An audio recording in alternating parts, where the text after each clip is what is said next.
Hello, this is Richard Perry in Prophecy Watch, May 7th, 2008. Today we're going to take a look at the possibility that a blood red moon, that the next one will occur in 2015, could be somehow an indicator of the second coming.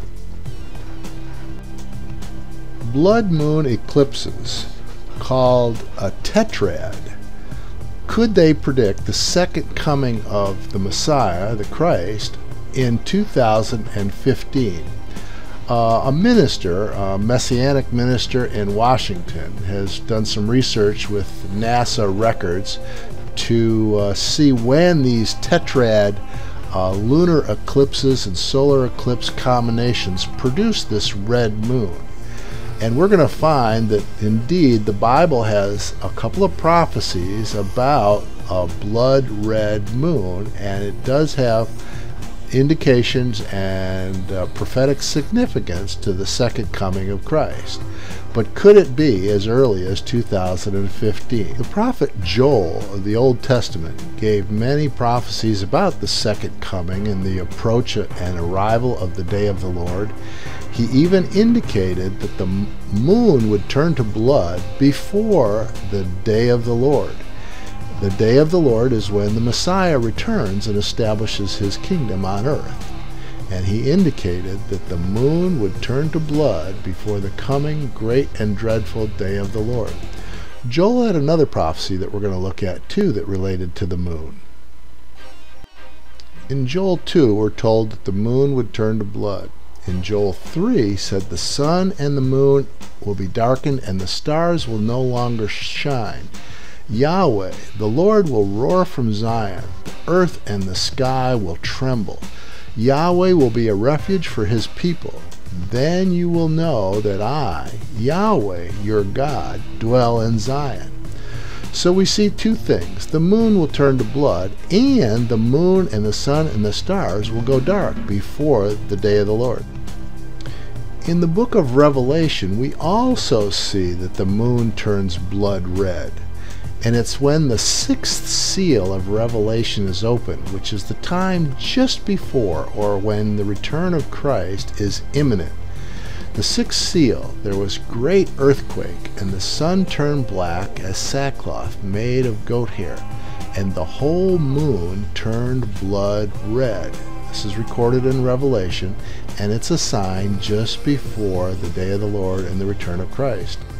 Christ also spoke about this condition with the darkening of the sun and the moon and the stars just before his return. In the Olivet Discourse recorded in Matthew 24, he said, immediately after the tribulation, the sun will be darkened and the moon will not give its light, and the stars will fall from the sky, and the heavenly bodies will be shaken. And then, of course, he described his coming in the sky, in the clouds.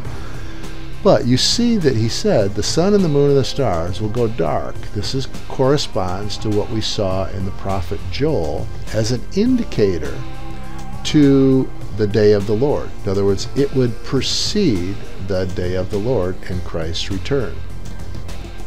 So we've seen in Joel, we've seen in Revelation, and we've seen Christ mention this sign when the sun and the moon and the stars go dark, all as indicators about the time of the return of the Messiah, called the Christ, just before or at the time of the day of the Lord. Can this be in the year 2015, when the next lunar eclipse, when the moon turns blood red according to NASA predictions? Now, that doesn't necessarily mean that God's obligated to that cycle, but it is a curious phenomenon. And the next one occurs in 2015. But that would indicate that according to Daniel's prophecy, where there will be a covenant confirmed for 1/7, that covenant would have to be confirmed this year. Now, could the covenant be confirmed in 2008, this year? I say no, it can't, because the covenant has to be confirmed by the Antichrist, and the Antichrist arises out of the Middle East. Of course, some people are going to say George Bush is trying to get a covenant signed or a treaty signed with Israel for Palestinian state and Jewish peace in the Middle East this year. And they're going to say that this could be that covenant confirmed with many for 1:7.